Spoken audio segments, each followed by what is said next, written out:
Diario della Salute oggi ci porta a conoscere da vicino l'unità operativa complessa di gastroenterologia dell'Arnas Garibaldi Nesima. Siamo qui davanti all'entrata, andiamo a conoscere il direttore, il dottor Domenico Catarella.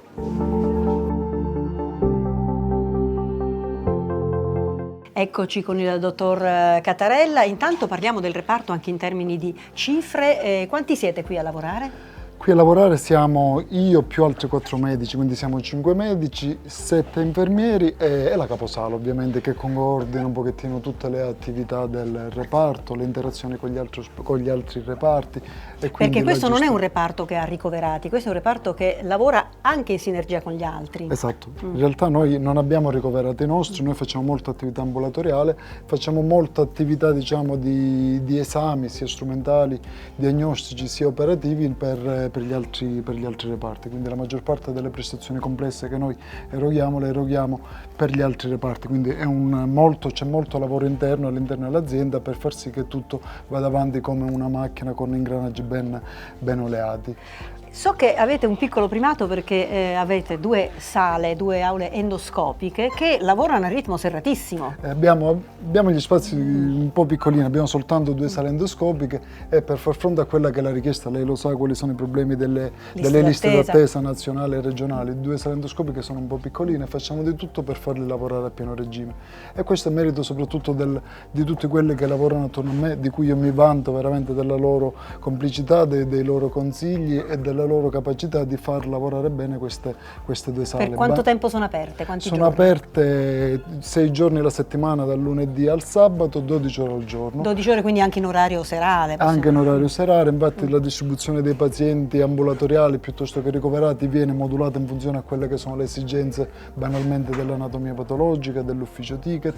E poi un'altra cosa che noi facciamo, la mattina banalmente telefoniamo a tutti i pazienti che aspettiamo dall'interno, di modo tale da vedere quanti effettivamente verranno a fare l'esame o meno, se rimane qualche slot libero lo sostituiamo con gli interni, in modo tale che l'effettiva produttività tenda a essere razionalizzare bene queste risorse. Sì.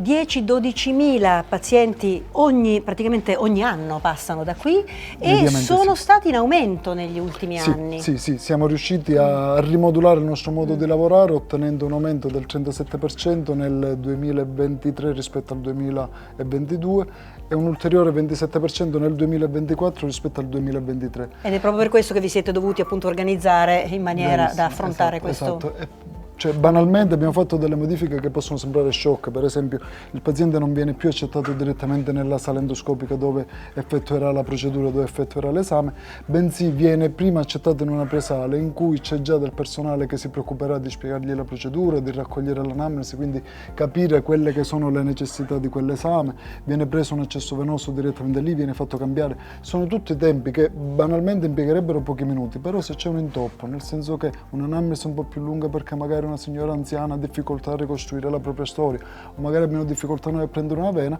la sala non si ferma, quindi tutto questo viene fatto fuori dalla sala, il paziente entra in sala solo per il tempo stretto e necessario per fare la procedura, poi esce e la fase di risveglio anche questa verrà fuori in modo tale che la sala continui a lavorare senza dover far fretta al paziente, quindi cerchiamo di coccolarci un attimino. Chiarissimo. Dottore, ma dobbiamo anche spiegare esattamente quindi che cosa significa gastroenterologia, quali sono le affezioni, le patologie più comuni per cui si arriva a questo reparto? Allora, la gastroenterologia è basta, cioè, la gastroenterologia è un mondo che non abbastanza vasto. Quello di cui ci occupiamo più di tutto noi sono i tumori, principalmente i tumori del pancreas. Ci occupiamo della fase diagnostica dei tumori del pancreas. Banalmente facciamo l'ecoendoscopia, che è un esame che ci permette, con un potere di risoluzione ancora superiore rispetto alla TAC o alla risonanza magnetica, di capire banalmente un tumore del pancreas quanto è avanzato. Cioè, sono lesioni che portare sul tavolo operatorio sono interventi importanti, con rischi anche di morbilità e di mortalità. Quindi riuscire a stadiare prima il paziente, stratificare il rischio e dare il trattamento più adeguato. Quindi noi abbiamo la possibilità di fare biopsie, abbiamo possibilità di vedere se c'è un'invasione vascolare, se c'è un'invasione linfatica.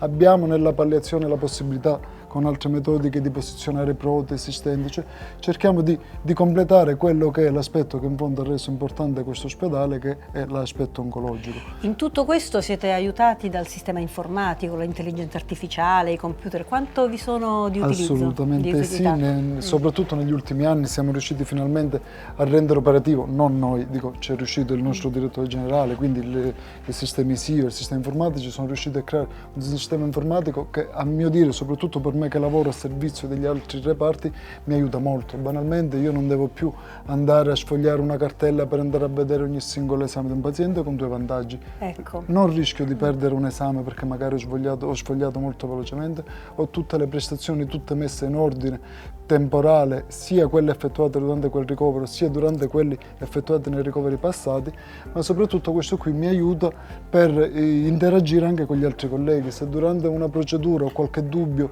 alla luce di quello che trovo, di rivedere eventuali immagini TAC o risonanza, banalmente chiamo al collega, al dottor Vallone, mio caro amico e radiologo, che si vede in diretta gli esami della TAC, può accedere pure alle mie immagini, e così assieme diamo un approccio multidisciplinare a quello che troviamo in tempo reale. Parliamo, dottore Catarella, anche di prevenzione, perché sono molti problemi, come anche il reflusso, per esempio, no? Il bruciore di stomaco cosiddetto.